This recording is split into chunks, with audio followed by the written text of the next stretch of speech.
আসসালামু আলাইকুম ওয়া রাহমাতুল্লাহ। তারাবি নামাজের নিয়ত কি মুখে বলা জরুরি? জেনে নিন সঠিক নিয়ম। তারাবি নামাজ নিয়ে আমাদের সাধারণ কিছু ভুল ধারণা ও তার সমাধান। আমরা কি প্রতি বছর তারাবি নামাজে এই ভুলগুলো করছি? অনেকে মনে করেন বড় কোনো আরবি দোয়া বা নির্দিষ্ট শব্দ মুখে না বললে হয়তো তারাবি নামাজ হবেই না। আবার অনেকেই মনে করেন কোরআন খতম হয়ে গেলে আর তারাবি পড়ার দরকার নেই। এই ধারণাগুলো কি আসলেই ঠিক? আজকের ভিডিওতে আমরা জানবো তারাবি নামাজের সঠিক নিয়ত এবং নিয়ম সম্পর্কে, যা আপনার ইবাদতকে আরো সহজ এবং কবুলযোগ্য করবে। এক নাম্বার বিষয়, নিয়ত আসলে কি? অনেকেই নাওয়াইতুয়ান বলে দীর্ঘ আরবি শব্দ মুখস্থ করার পিছনে সময় নষ্ট করেন, কিন্তু মনে রাখবেন নিয়ত মানে হলো মনের ইচ্ছা বা দৃঢ় সংকল্প। আপনি যে আল্লাহর সন্তুষ্টির জন্য নামাজে দাঁড়িয়েছেন, এই বোধটুকুই আপনার নিয়ত।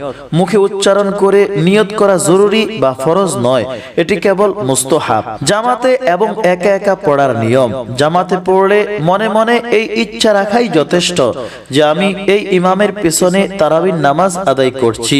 একা বা মহিলারা ঘরে পড়লে আপনি 2 রাকাত করে বা একবারে 20 রাকাতের সংকল্প করে নামাজ শুরু করতে পারেন।